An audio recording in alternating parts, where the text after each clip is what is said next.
ورحمة الله وبركاته. وعلیکم السلام ورحمۃ اللہ وبرکاتہ. الحمد لله كفى وسلام على عباده الذين اصطفى. أما بعد فأعوذ بالله من الشيطان الرجيم. بسم الله الرحمن الرحيم. ولا تهنوا ولا تحزنوا وأنتم الأعلون إن كنتم مؤمنين. وہ معزز تھے زمانے میں مسلمان ہو کر، وہ معزز تھے زمانے میں مسلمان ہو کر، اور ہم خوار ہوئے تارک قرآ ہو کر. صدر محترم اور حاضرین جلسہ، آج میری گفتگو کا موضوع مسلمانوں کی تباہی اور اس کا علاج ہے.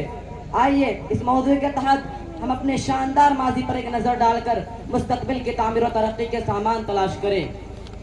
محترم بزرگوں اور دوستوں، آج ہر ایک کی زبان پر مسلمانوں کی پستی اور کم ہمت کا رونا ہے، مسلمانوں کے انحطاط اور زوال کی کہانی ہے. زندگی کے ہر میدان میں مسلمانوں کی ناکامی کے چرچے ہیں. پیچھے رہ جانے کا تذکرہ، معاشی، اقتصادی، تہذیبی، ثقافتی، اخلاقی، روحانی، ہر قسم کا انحطاط اور ہر قسم کی کمزوریاں مسلمانوں میں موجود ہے. مسلمانوں کے پستی کا رونا رونے اور آنسو بہانے والے غلط نہیں کہتے، ان کی بات اخلاص پر بھی مبنی ہے اور حق و صداقت پر بھی. بزرگان ملت، مجھے اس مسئلے کو دوسرے رخ سے دیکھنا ہے. میں آج تصویر کا دوسرا پہلو لے کر سامنے آیا ہوں، ایسا پہلو جو روشن و تابناک ہے، خوشگوار و خوش منظر ہے، ملت اسلامیہ کی بہتری کی ضمانت ہے، اس کے عالی شان مستقبل کا پرتو ہے.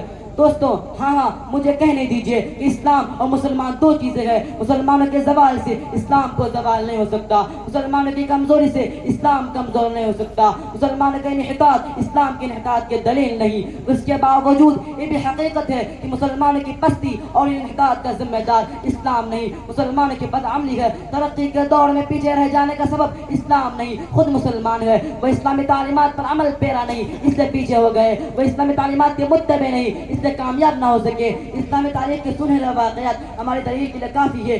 سوچئے دل کی گہرائیوں سے آخر وہ کامیاب کیوں ہوئے. اس کی صاف وجہ یہ ہے کہ وہ نام کے مسلمان نہیں تھے، وہ سچے پکے مسلمان تھے، وہ اسلام کی جیتی جاگتی تصویر تھے. ان کی زندگیوں میں اسلام چلتا پھرتا نظر آتا تھا. محترم حضرات، اگر آنکھیں کھلی ہو، دل دیکھتا ہو، دماغ و شہواس میں ہو، تو ہر شخص یہ ماننے پر مجبور رہے کہ اسلام انسانیت کے لیے کامیابی کا ضامن ہے، دنیا میں بھی آخرت میں بھی. وقتی زخم، وقتی حوادث اس کے راہ میں حائل نہیں ہوئے. قرآن کریم میں رب ذوالجلال کا ارشاد ہے، وَأَنْتُمُ الْأَعْلَوْنَ إِن كُنتُم مُؤْمِنِينَ. تم ہی سر بلند رہوگے اگر تم مومن ہو. ارشاد باری ہماری پوری تاریخ کا اختصار ہے اور اسی میں ہمارے ترقی کا راز مضمر ہے.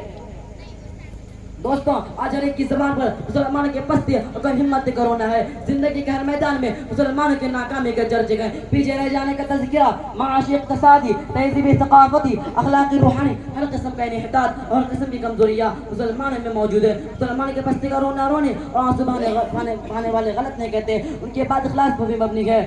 دوستوں، آج ہم اور آپ اندلس کو نہیں جانتے، حالانکہ اندلس ایک وقت مسلمانوں کی سب سے بڑی طاقت اور حکومت تھی. پوری دنیا میں شان و شوکت کی شہرت تھی اور وہاں تقریباً 750 سال مسلمانوں کی حکومت رہی. اور آج وہاں کی حالت یہ ہے کہ ایک مسلمان بھی نام لینے کو نظر نہیں آتا. مسلمانوں کے اوپر تباہی اس طرح آئی کہ نہ صرف کہ مسلمانوں کو بے گھر کیا گیا بلکہ مسلمانوں کا قتل عام ہوا، عزت و آبرو کو پامال کیا گیا، ہزار مسلمانوں کو اپنا مذہب چھوڑنے پر مجبور کیا گیا، زندہ مسلمانوں کو آگ میں جلایا گیا، زندہ مسلمانوں کو زمین کے اندر دفن کیا گیا.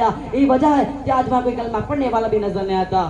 امت مسلمہ کے دھڑکتے دلوں، آج پوری دنیا ہمارے لیے وحشت و بربریت کے ماجگاہ بنی ہوئی ہے. حالانکہ ایک زمانہ تھا کہ ہمیں پوری دنیا سونپی گئی تھی، جس طرف قدم بڑھاتے تھے، بڑھتے اور پھیلتے چلے جاتے تھے. باطل کی کوئی قوت و طاقت ہماری راہ میں حائل نہیں ہو سکتی تھی. علامہ اقبال نے کیا خوب کہا ہے، مغرب کی وادیوں میں گونجی اذاں ہماری، مغرب کی وادیوں میں گونجی اذاں ہماری، تھمتا نہ تھا کسی سے سیل روا ہمارا.